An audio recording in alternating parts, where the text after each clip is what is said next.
सखर मां हफ़ीज़ लाशारी जी रिपोर्ट मुताबिक़ सखर जे इलाक़े टाउनशिप मां गुज़िरियल 10 ॾींहनि अॻु पुरस्रार तौरु गुम थी वियल खेड़ा जे रहायशी नौजवान लखियारी आमिर अंसारी जो हिन वक़्त ताईं को अतो पतो नाहे मिली सघियो, जे सबबि वारसनि में शदीद बेचैनी वारो आलम छायल आहे।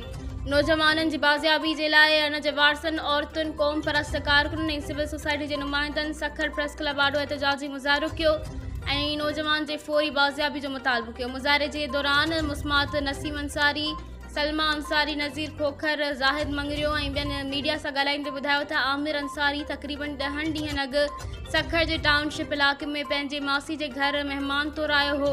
हू कंहिं कम जे सिलसिले में घर खां ॿाहिरि वियो ऐं बाद में वापसि कोन आयो। वारसनि जे मुताबिक़ नौजवान जो मोबाइल फ़ोन बि मुसलसिल बंदि वञी रहियो आहे, जे सबबि ख़ानदान जी परेशानी में वधीक इज़ाफ़ो थी वियो आहे। वारसनि IG. Sindh police, DIG Sukkur, SSP Sukkur खां मुतालबो कयो त आमिर अंसारी जी गुमशुदगी जो फौरी नोटिस वठी उन जी बाज़ियाबी लाइ मुअसर क़दम खयां वञनि ऐं वाक़े जी शफ़ाफ़ तहक़ीक़ात कराई वञे ऐं नौजवान खे जल्द खां जल्द बाज़ियाब कराए वारसनि जी बेचैनी ख़त्म कई वञे।